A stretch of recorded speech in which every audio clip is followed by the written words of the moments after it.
Mother shut the lid of her laptop and said she needed to get the evening meal started.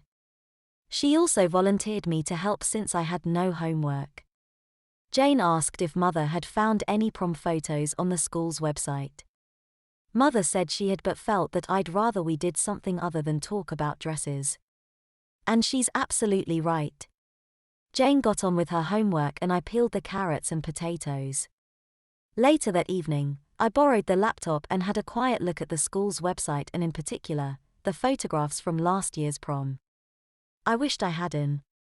All the boys are wearing dresses, but unlike the girls, they are wearing the sort of dress that little girls wear, with puffed sleeves, voluminous petticoats and broad satin sashes tied in a big bow at the small of the back.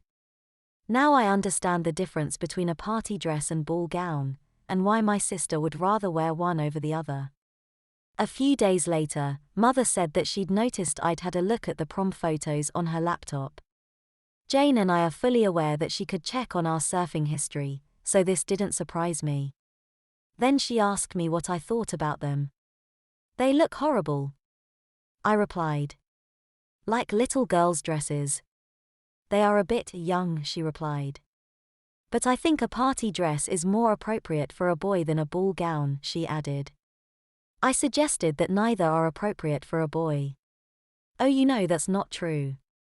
You don't mind wearing your uniform these days," she reminded me.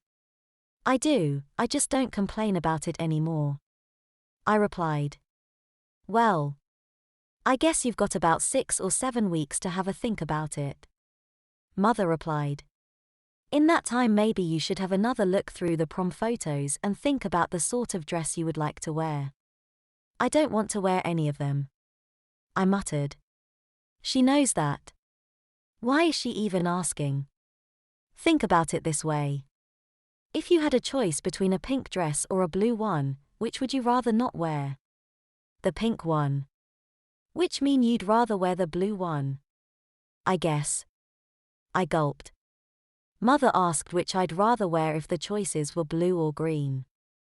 Blue. Maybe. It depends on the shade. A nice pale blue or a deep forest green. Green, I replied. "Are you sure?" Mother asked. I nodded. Mother smiled before suggesting a dark, midnight blue or the deep forest green. "I dunno." I shrugged as I tried to imagine both. "So you'd prefer a dark color as opposed to a pale one?" "I guess." "See. Now we're getting somewhere." Mother grinned. A few days later, Mother asked if I'd had another look at last year's prom photos. I hadn't, but Mother had, and she'd taken a copy of the photographs showing the dresses that A, she likes, and B, she though I might like. I sat beside my mother as she browsed the photos and it wasn't comfortable viewing. She pointed out the colors, a deep green, a dark blue, maroon and claret, both of which were dark red to my untrained eyes, deep purple, dark raspberry, another shade of dark red. "So what do you think?" she asked. The colors are okay, but I don't like the dresses themselves," I replied. "They all look the same." "Well, they are all party dresses. So by definition they are quite similar," my mother explained.